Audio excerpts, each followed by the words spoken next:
The worn metal glinted dully in the sunlight, its edges chipped and faded. For over 40 years it had been lost, tucked away in the dusty corners of a forgotten attic or perhaps dropped in a yard, its meaning forgotten. But when young Tommy, no older than 12, found it buried beneath the old oak tree in his neighborhood, it became a relic of something much more important than it appeared. As his fingers brushed the tarnished metal, he felt the weight of history, of sacrifice, and of stories untold. Tommy had always been curious, always drawn to the past, especially the veterans who often sat at the corner diner, exchanging quiet stories over coffee. It was then, with the medal in his hand, that he made a decision. He would return it to its rightful owner. The problem was, he had no idea who that owner was. The name etched into the back was almost illegible, but it was a start. And so, he set off on a journey that would alter his life, and the life of the medal's original owner, in ways no one could have predicted. As Tommy walked through the small town, the heavy weight of the medal seemed to press on his chest. Who had it belonged to? What kind of man was he? And what had become of the person who had once been proud enough to wear it? Tommy's heart pounded with anticipation, but also with an odd sense of dread. Returning a lost piece of history was no small thing, and he wasn't sure if he was ready for what lay ahead. Tommy had always been the kind of kid who felt more at home in old books and dusty archives than in playground games. He'd spent his afternoons visiting the local library, eagerly flipping through history books that painted a picture of distant wars and forgotten heroes. His fascination with the past was more than just an interest. It was an escape. At home, things were different. His parents had split when he was just a baby, leaving him to navigate life with only his mother, who worked long hours as a nurse. The quiet of their small home often felt like an empty echo of what could have been, a home full of the laughter and warmth he read about in books, but rarely experienced. It was his mother, though, who had instilled in him a sense of right and wrong, and a deep respect for the sacrifices of others. She'd often tell him stories of the men and women who fought for their country, drawing parallels between their courage and the everyday struggles of people like them. People who give up everything for a cause, she'd say, deserve to be remembered. Despite her lessons, Tommy couldn't ignore the growing feeling of emptiness in his own life. He longed for a connection to something greater than his small world, a sense of purpose, perhaps, that was missing. The moment he found the medal, he felt something stir inside him. It was as though the universe had given him a chance to do something meaningful, to bridge the gap between the past and present. But as he set off to return the medal, doubt crept in. Was this really something he was ready for? Was he capable of understanding the gravity of his actions? It was easy to be brave in the moment, to feel the pull of destiny, but the path ahead wasn't as simple as he had imagined. Still, the more he thought about the soldier who had once worn the medal, the more he felt a connection to him, a bond forged by honor and the desire for something larger than himself. Tommy spent the next few days tracing the name etched on the medal, driven by a sense of purpose he couldn't quite explain. He started with the local Veterans Association, where he hoped someone might recognize the faded inscription. The building, a simple brick structure with faded American flags hanging by the door, smelled of aged wood and coffee. Inside, old men in weathered hats and jackets sat around in mismatched chairs, talking in low voices about the past. The air was thick with stories, some joyful, many sorrowful. Tommy approached the front desk, where an elderly woman with glasses perched at the edge of her nose greeted him. Her name tag read Maggie. "I found this," Tommy said, holding out the tarnished medal. "It has a name on it. I think it belongs to one of the soldiers from here." Maggie took the medal, turning it over in her hands with a mixture of curiosity and concern. She studied the inscription carefully, her brow furrowing as she traced the letters. "This name, it doesn't seem familiar," she muttered, her voice soft but filled with an unspoken sadness. But there was a soldier back in the late 1960s, a man named Henry Moore. He was one of our own, a hero, but we lost track of him after the war. Tommy's heart quickened. Henry Moore. It was a lead, but it didn't feel like enough. "Where can I find him?" he asked, his voice shaking with a mixture of excitement and uncertainty. Maggie hesitated before answering. "You'd have to go to his family, I suppose. They live out on the outskirts of town, in that old farmhouse near the woods. But I haven't heard anything about them in years. I'm not sure if anyone still lives there." With a new sense of urgency, Tommy set out for the farmhouse the very next day. As he walked to the town's outskirts, the scenery began to change. The neat rows of houses gave way to open fields, where the remnants of old barns and rusting tractors stood as silent monuments to a forgotten era. He walked for what felt like hours, the weight of the metal still heavy in his pocket, until finally he spotted the farmhouse in the distance. The house, though dilapidated, still had an air of dignity about it. The roof sagged under the weight of time, and the paint had long since peeled away, but it stood resolutely against the encroaching wilderness. As Tommy approached the porch, he felt a knot tighten in his chest. What if no one was there?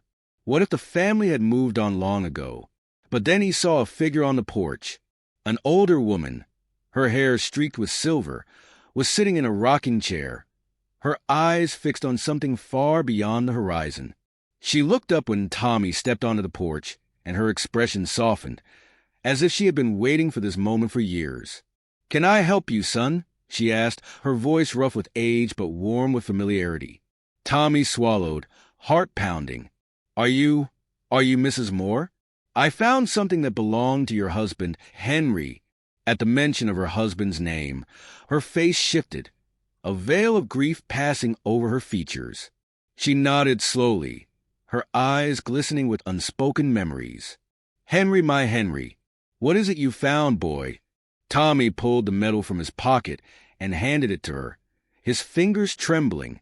She took it, turning it over in her hands as though she could feel the weight of the years pressing against her palms. For a long moment, there was only silence. Then, slowly, the woman's voice broke the stillness. "This was his. I knew it was gone, but I never thought I'd see it again." Her words hung in the air like a prayer, a quiet acknowledgement of both loss and hope. Tommy felt a lump form in his throat as he watched her wipe a tear from her eye. It was clear this medal wasn't just a piece of metal to her. It was a symbol of a life lived, of a love lost. The weight of that realization hit him with full force. He hadn't just found a medal. He had unearthed a buried history, a story that was far greater than anything he could have imagined. Can I tell you about him?" Mrs. Moore asked, her voice shaky but strong. "There's so much you don't know." Tommy nodded, his heart heavy with both sorrow and gratitude. It was then that he realized this wasn't just a journey to return a lost medal. It was a chance to understand something deeper, about sacrifice, love, and the invisible threads that connect us all, even across generations.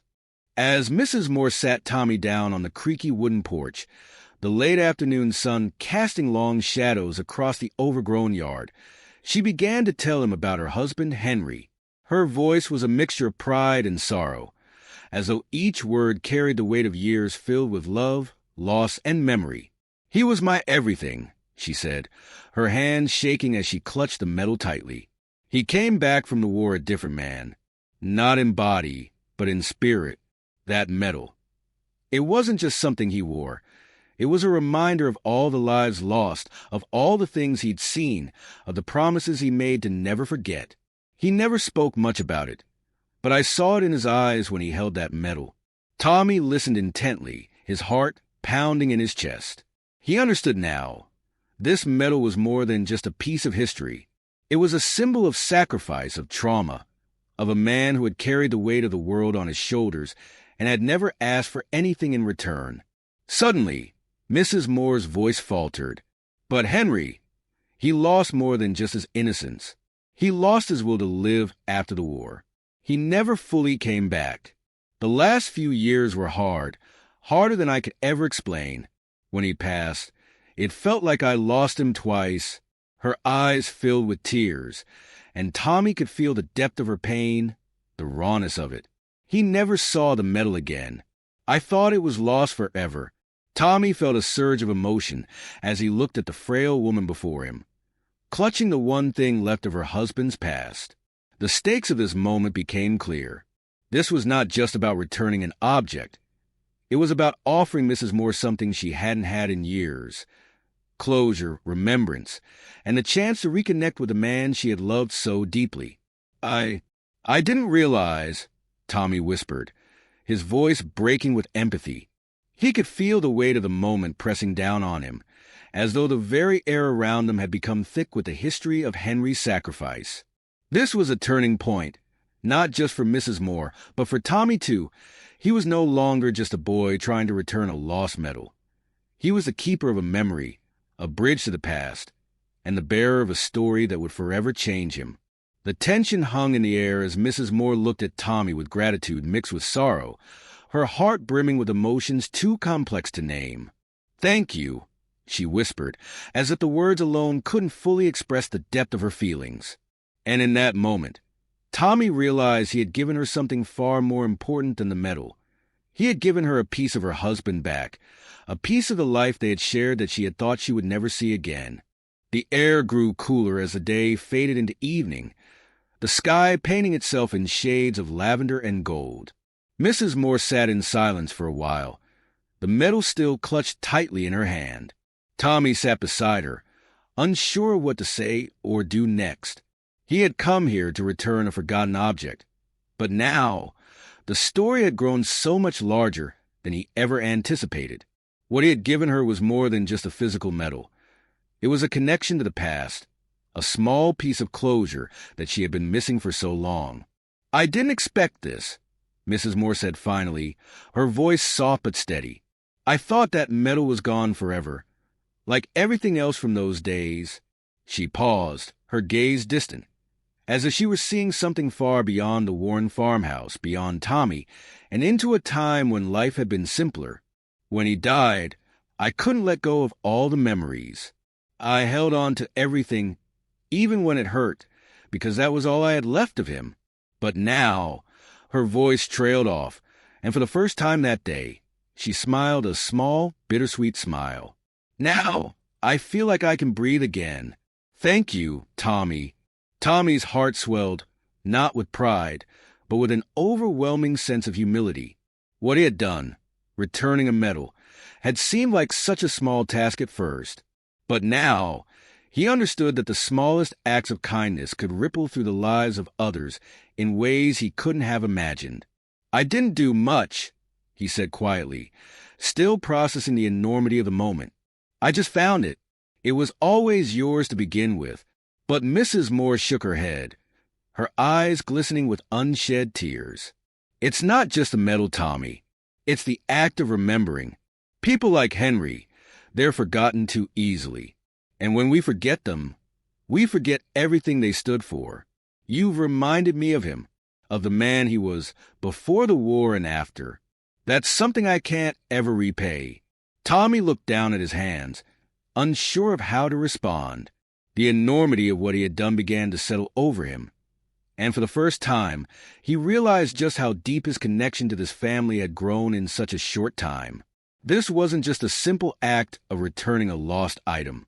He had reawakened a history that had been silenced, a history that had lingered in the shadows of the past for too long. And in doing so, he had helped Mrs. Moore reclaim a part of her life she thought she had lost forever. As Tommy stood to leave, the sky darkened, and the first stars began to twinkle faintly in the twilight. He felt a sense of peace he hadn't known before.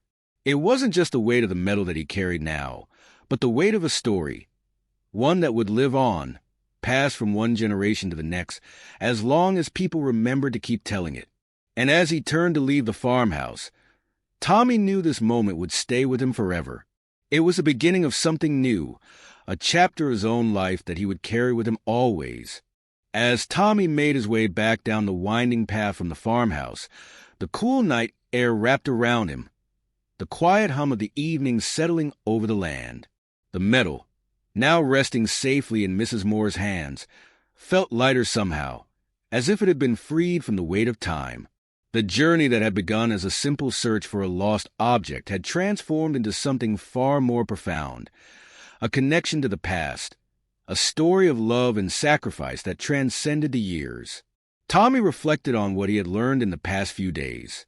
He had come to understand the deep, often painful costs of war, and how those costs didn't just disappear when the soldiers came home. The emotional scars lingered, carried in the quiet, unspoken spaces between people, and often left behind a silence that was louder than any words. In giving Mrs. Moore back her husband's medal, Tommy had become part of that history, part of the story that would keep Henry's memory alive, even long after the last soldier had passed. When Tommy reached his car, he paused for a moment, looking back at the farmhouse in the distance. The porch light flickered softly, casting a gentle glow over the yard where so many memories had been made. He knew in his heart that Mrs. Moore would find peace in this act of remembrance. And though Tommy's part in the story had ended, the ripple effect of his small gesture would continue to reverberate. As he drove away, the road ahead seemed clearer. He realized that sometimes the smallest acts, like returning a forgotten medal, had the power to change everything, not just for others, but for oneself. Tommy had found a piece of his own story in this journey, a reminder of the power of empathy, the importance of remembering, and the quiet courage it takes to hold on to what matters most. In the end, he wasn't just a boy returning a lost medal. He was part of something far larger, a legacy of love, sacrifice, and remembrance that would live on in the hearts of those who kept it alive. This story teaches us that the smallest acts of kindness can have the most profound impact. A lost medal, forgotten by time, became a bridge between generations, reconnecting a woman with the love and memory of her late husband. Tommy's journey reminds us that we are all custodians of history, our own and others. In a world where it's easy to overlook the past, to forget the sacrifices that shaped us, it's crucial to pause, reflect, and honor what came before. By returning the medal, Tommy did more than just return a forgotten object. He revived a piece of history, reconnected a grieving heart to a lost love, and reminded us all that remembrance is a powerful act of healing. In the end, it's not just about what we give. It's about how we remember,